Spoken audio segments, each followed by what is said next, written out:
The current military budget is huge. It's about 4 to 5% of GDP, about 800 to 1,000 billion dollars. So 800 billion to $1 trillion. So it's huge.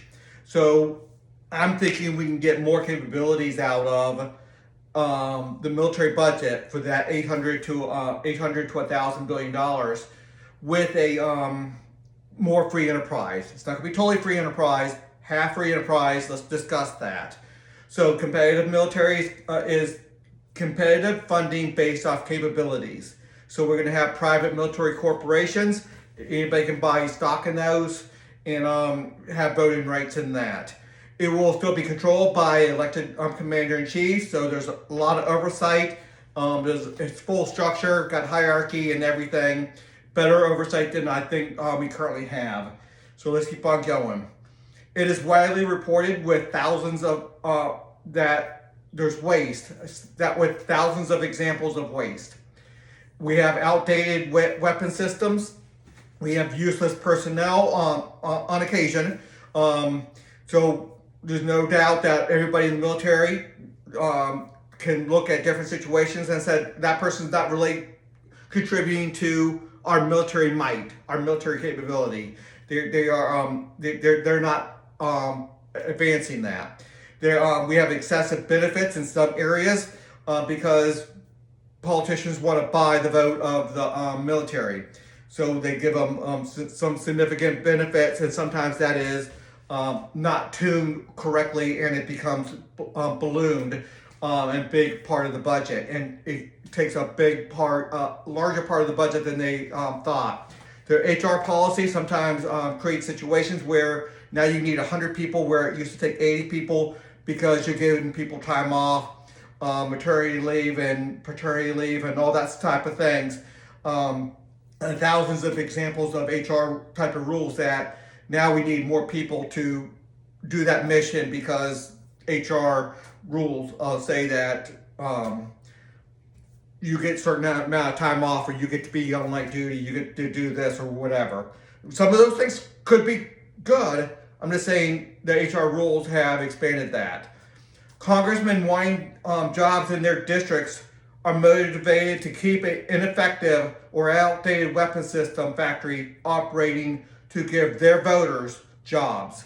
So if there's a manufacturing plant that's doing making a weapon system, a congressman's going to fight tooth and nail to keep that open, even though the military says we really don't need that weapon system, or we could better utilize the money buying another weapon system that's going to be more capable.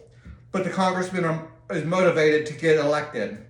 And because higher costs means higher contracts, higher paychecks and compensation packages to their voters, to the voters of that congressman in their district. So they will fight tooth and nail to keep a higher contract. So maybe you're not getting the most productive or efficient or the best price for the product that you're getting. So it is a perverse incentive, and you're not getting a good system right now. So I haven't really explained exactly how the system works. I'll do that by the end of this video. It's not that long of a video.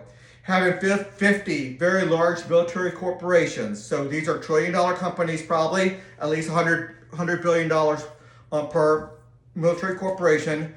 They compete for the military budget. So if the military budget's, let's say, $1 trillion, 50 of them, if they were all 2%, let's say, there'll be anywhere between 1 and 10% of the military capabilities. But having 50 of them, 1% would be, what is that, $10 billion, $10 billion to supply the military with capabilities. $10 billion would be 1%. Yep. So anyway, having 50 very large military corporations compete for the military budget will increase productivity, because no military corporation wants to just have wasted stuff out there. They're going to get paid based off their military capabilities. If a weapon system brings in a little bit of capabilities, and versus another military corporation bringing a lot of capabilities, that's going to change how much they get paid. So they're going to be paid directly based off military capabilities.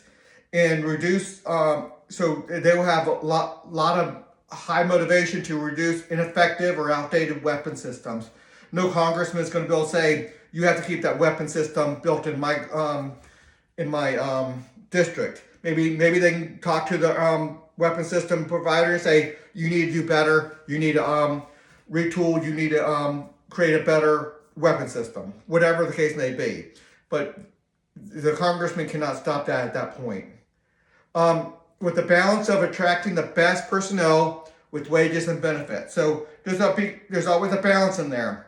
If you try to go super cheap, you're not getting the best personnel. You're not getting the best weapon system.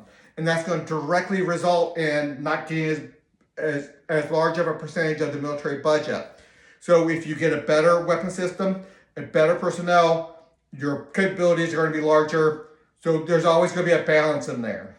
And that balance is going to, that's what a free enterprise does so well, balance that out. All with robust oversight and with authorization by representatives. So you cannot go highly immoral, unethical, unpatriotic. There's going to be very, very robust oversight.